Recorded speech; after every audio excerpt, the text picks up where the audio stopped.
what is a strange feeling? Arriving at a hotel after a long day, exhausted, hungry, just wanting to put your bag down, and being told your room is not ready yet. And you just stand there not knowing what to say. Exactly. Hey everyone, welcome back to the English on Air podcast. I'm your host, Leo. And I'm Ella. And if that moment sounds familiar, this episode was made for you. Today, we're talking about what to say at the hotel in English when things go wrong. Because every other hotel English video covers the smooth part, how to check in, how to ask for towels, how to check out. But nobody talks about the stressful moments, the moments that actually make your heart race when you are in a foreign country and English is not your first language. The room that is not ready, the noisy neighbors at midnight, the broken shower, the room that looks nothing like what you booked. And those are exactly the moments we are covering today. Leo, I have to ask, has this ever happened to you? Arriving somewhere and something just immediately going wrong? Oh, absolutely. I remember once checking into a hotel and the room they gave me was right next to the lift. All night, every few minutes, that sound. Ding, ding, ding. Oh no. And I just lay there thinking, I need to call reception, but I kept putting it off because I wasn't sure how to explain it without sounding rude. And that is exactly the feeling so many of our listeners know. You have a completely reasonable problem, but asking for help in English, especially when you're tired and stressed, feels harder than it should. It really does. And here's what we want you to know today. Hotel staff deal with problems every single day. They are trained for this. You are not bothering them.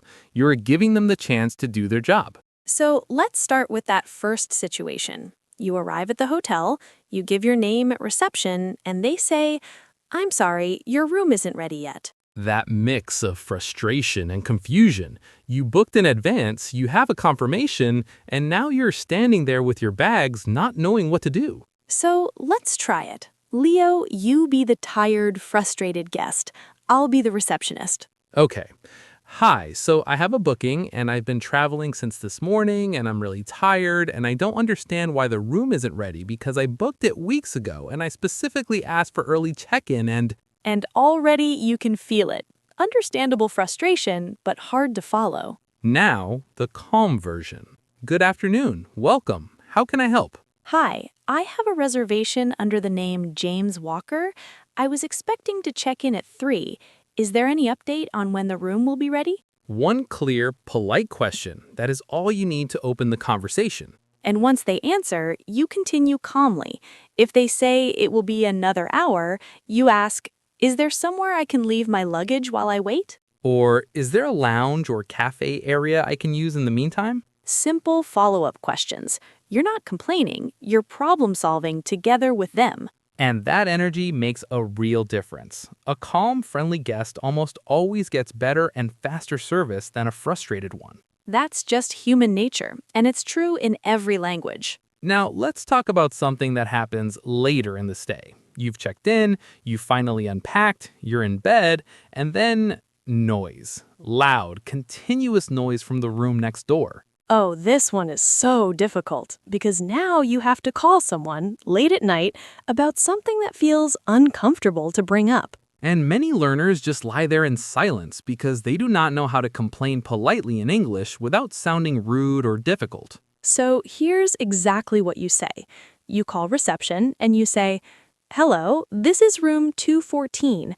I'm sorry to bother you, but there's quite a lot of noise coming from the room next to mine.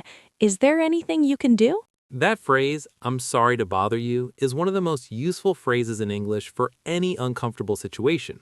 It softens everything immediately. You're not accusing anyone, you're not demanding anything, you're simply describing the situation and asking for help. That's the formula for complaining politely in English. Describe the problem, ask for a solution, stay calm.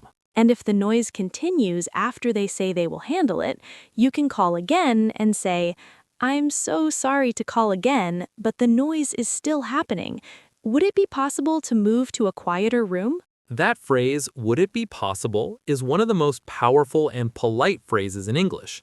It makes any request sound respectful and reasonable. Would it be possible to have a quieter room? Would it be possible to get an extra pillow? Would it be possible to have a late checkout?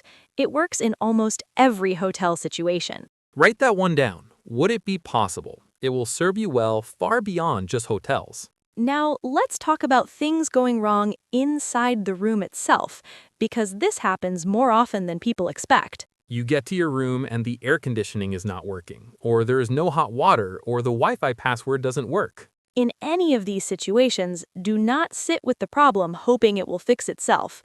Call reception and describe it simply and clearly. For the air conditioning, hi, this is room 307. The air conditioning does not seem to be working. Could someone take a look, please? For the hot water, hello, this is room 112. There's no hot water in the shower.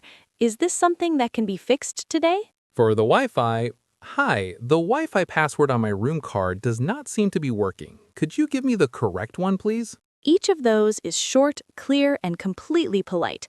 You're reporting a problem and asking for help. That's it. And here's something we really want you to hear. You are a paying guest. You have every right to have a comfortable, working room.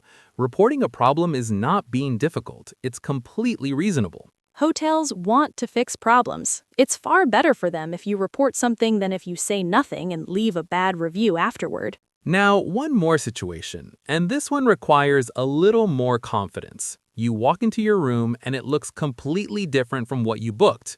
You booked a double room and there are two separate single beds. Or you booked the sea view and you're looking directly at a car park. So let's do a role play. Leo, you be the guest this time. I'll be the receptionist. Okay. Hi, I just checked into room 405, but I think there may have been a mistake. I booked a double room, but there are two separate single beds. Is it possible to move to the correct room? I'm so sorry about that. Let me check what we have available right now. Thank you so much.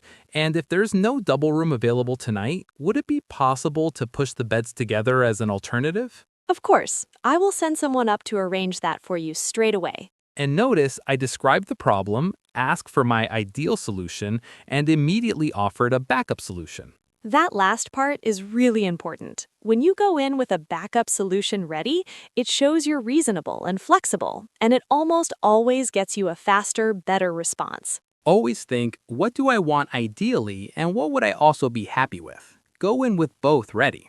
Now, what if during any of these conversations you do not understand what the receptionist is saying? Same rule as always. Ask politely. I'm sorry, could you repeat that please? Or could you speak a little more slowly? Hotel receptionists speak to guests from all over the world every single day.